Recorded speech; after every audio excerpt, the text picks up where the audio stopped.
Hello everyone. If you like what I'm doing here, please consider subscribing, liking, and commenting.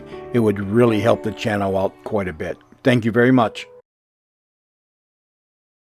Hi there, folks.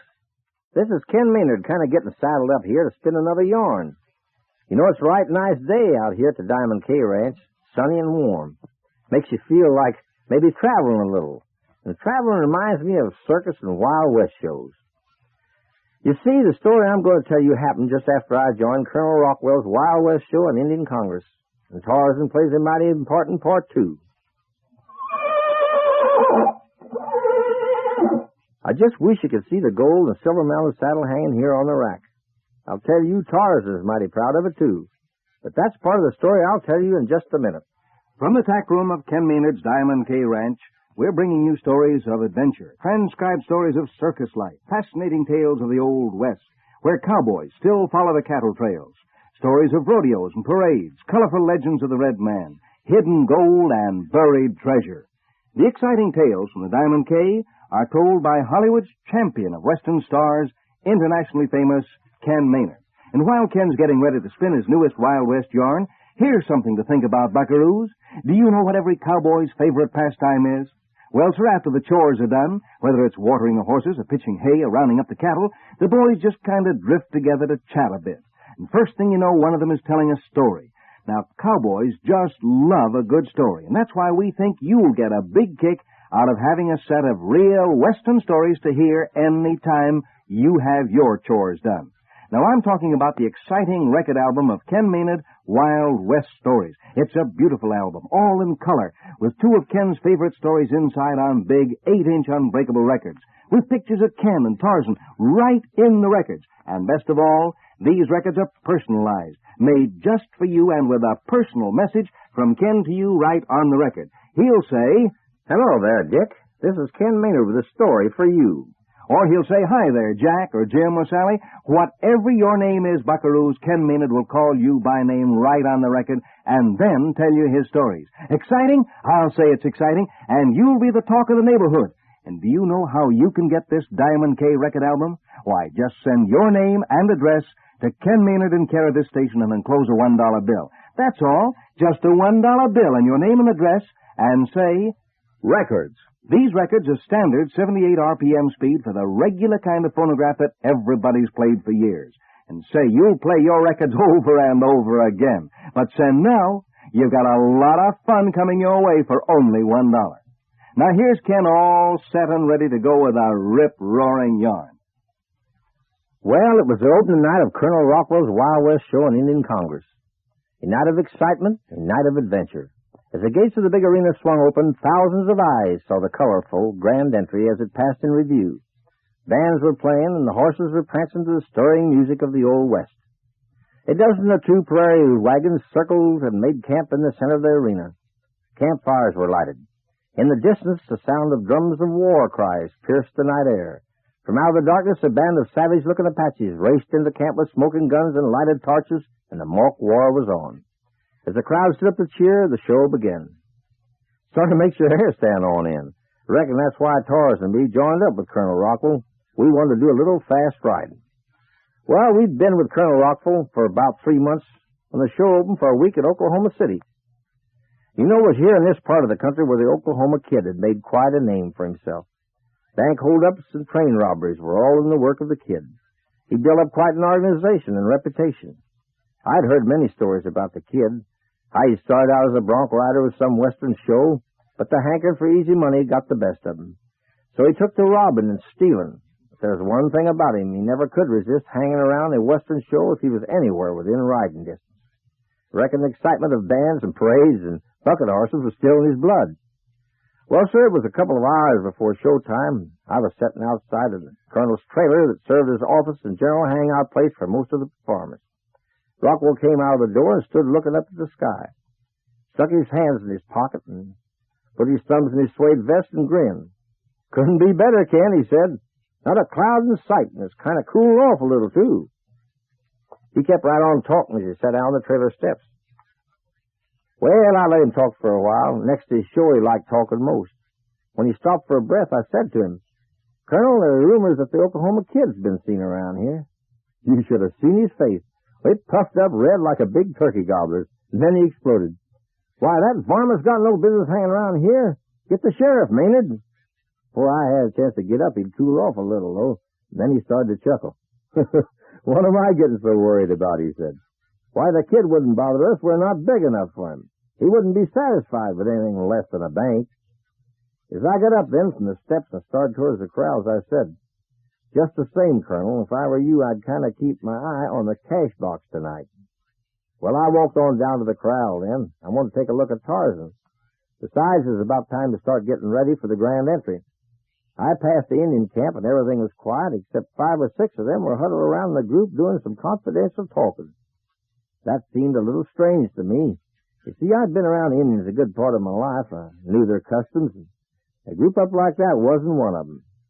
Then, too, they had their war paint on, ready for the show, and it was a little early for that, I thought. Then I kind of chuckled to myself.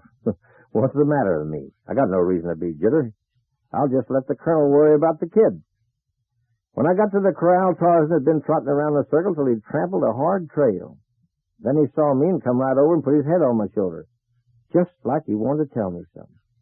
Well, sir, that may sound kind of strange to some folks, but most animals have a mighty keen sense of telling when something is going to happen. But it was time for the parade to start, and I didn't have time to try to figure out what was bothering him. Well, the show went off without a hitch. Before one of the biggest crowds I've ever seen, and the colonel was as happy as a schoolboy at vacation time. When the crowd broke up, I saw him, cash box in hand, start for the trailer to stash away the money in the old safe he'd carted all the way from Kentucky. Show ran a little long that night, so it was kind of late before I got Tarzan ready to bed down. I noticed he was still nervous and excited. Of course, that wasn't too unusual. A horse, like any other performer, gets a little keyed up during the show. So I went back to the trailer to polish my target guns. Must have been half an hour later when I thought I heard Tarzan whinny. I hurried to the door and looked out. Corral lights were still on, and as I looked in his direction, I saw him leap the pole fence and start to gallop towards the arena where the Indian ponies were corralled. I knew then something was wrong. I grabbed the rope that hung on a peg by the door and started across the lot. Then I heard it. A shot. A dull, heavy thud, like a muffled .45, and it came from Colonel Rockwell's trailer. Well, folks, now you'll just have to excuse me for a minute in my storytelling while I get a drink of water here. Spinning yarns makes a fellow kind of thirsty. I feel a sight more comfortable after that. Say, speaking of comfort for just a minute, you know if a man doesn't feel good and comfortable, he can't do his best work or enjoy his play. Just for your information, I feel my best when I'm dressed comfortably. Now, you know my favorite outfit when I'm working or just loafing around is my K-shirt and a pair of jeans. And you'd be surprised how many young buckaroos are agreeing with me. Kids all across the country are writing in and asking for a K-shirt like mine. I told you about it before. It's a comfortable cotton shirt made like a T-shirt in the color of desert sand with my own Diamond K brand in bright red on the front and Tarzan and me looking right at you. Now, if you want to join the gang that's wearing my own private K-shirt, all you got to do is send me your name and address. Tell me what size you wear. Size 2, 4, 6, 8, 10, or 12, and close $1 bill for the fellow that makes them. Pretty fancy shirts for just one little old dollar. You get a lot of wear out of them. Be sure and send your size now. 2, 4, 6, 8, 10, or 12. Ask Mom. She'll know what size you wear. Now, getting back to Colonel Rockwell's Wild West show, like I said, Tarzan had jumped the fence and galloped towards the arena where the Indian ponies were corralled. But it wasn't until I heard the shot, a dull, heavy shot, like a muffled .45, that I knew what Tarzan was up to. As I ran towards the colonel's trailer, I seen the 5 Indians that had been talking together earlier in the evening. They were racing across the lot straight for the arena corral. My hunch was right. They'd been cooking up something. I got to the colonel's trailer, threw open the door, and inside, crumpled on the floor, lay Colonel Rockwell, the bullet hole through his shoulder. I stooped over to help him when his loud voice boomed. "I'm all right, Maynard. Never mind me. Get them low-down varmints. They got away with the money." As I raised him up and propped him back against some cushions, he said, "Can you beat that, son? I was worrying about the Oklahoma kid, and it wasn't him at all, but some of them sneaking redskins that I've been feeding." "Colonel, I wouldn't be too sure they were Indians," I said. He pushed me aside as he barked. "Never mind fussing over me. I'm all right. Get out there and stop 'em." As I started for the door, he said, What do you mean, Ken? Not Indians. They still had their war paint on. I stopped at the doorway and looked out. The lot was filled with people. The whole camp had heard the shot. Someone had turned the floodlights on. Then I saw the arena corral.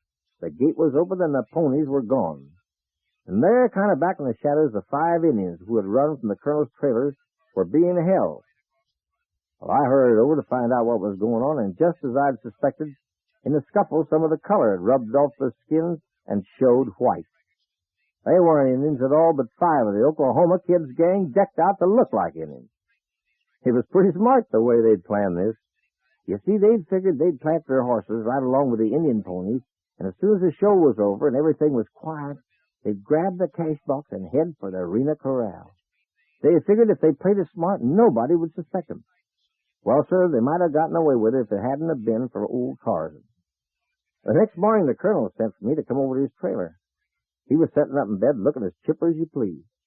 "Maynard," he said, "what's this I hear about the horse of yours putting over one of them things on the outlaws? Come on, don't just stand there. Out with it."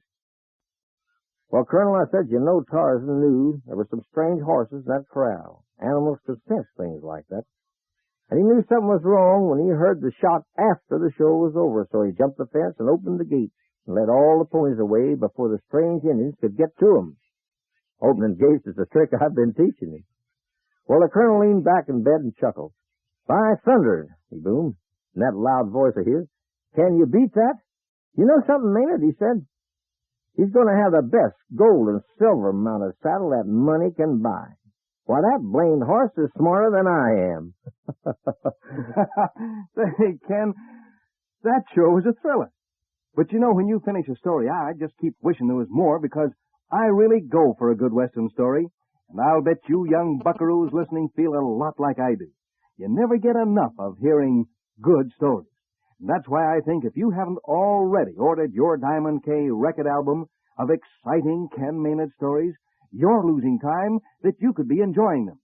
Now, you know, this beautiful color album contains 4 sides of stories on unbreakable 8-inch records of standard 78 RPM speed. And don't forget, they're made just for you, with a personal message from Ken Maynard, Hollywood's champion of Western stars. Wait till you hear him say, "Hello, George," or Don, or Hazel, or whatever your name is. and he'll say it right on the record. They're personalized just for you. Why, it's the biggest value I know of for just $1. 2 records in an album, 2 complete Wild West stories with pictures of Ken and Tarzan inside and out for only $1. Now just send your name and address to Ken Maynard in care of this station and enclose a $1 bill. Don't wait any longer to get in on all this fun. Now, here's Ken to tell you about his next exciting story. Well, folks, this is Ken Maynard and Tarzan.